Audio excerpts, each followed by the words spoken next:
پس از آنکه توفیق الهی دست داد محاسبه نسبت محیط دایره به قطر دایره را از ترهات پاک کردیم، نجات دادیم، علم را به سر مقصد مقصود رساندیم، اینک نوبت مثلثات است.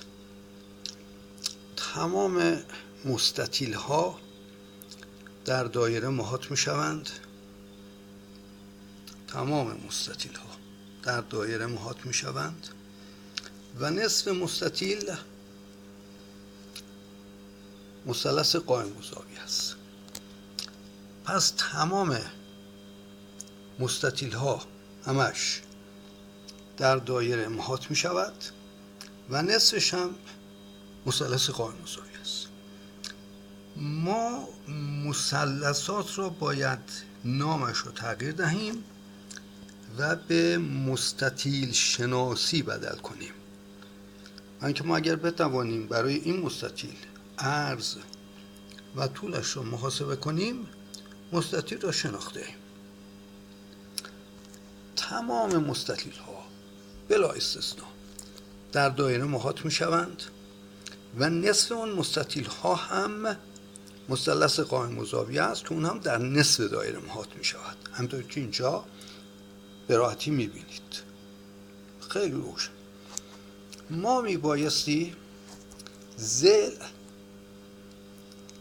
از این مثلث ها رو که یکیش عرض مستطیل است و یکیش طول مستطیل است را با این قطر که مشترک است بسنجیم.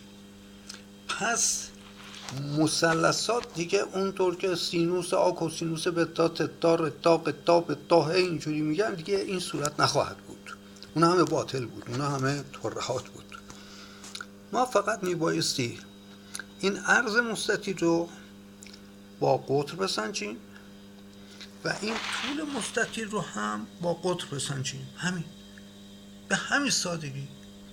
حال اگر کار مشکل است اون چیز دیگر است، وگرنه هی ما نصف زاویه، تمام زاویه، ربع زاویه، ثلث زاویه، تتا آتا بتا رتا قتا قتا هی با کلمات بازی کنیم، هی فرمول بنویسیم، اینا برای علم ثمری ندارد، همینطور که تا امروز ثمر نداشته است.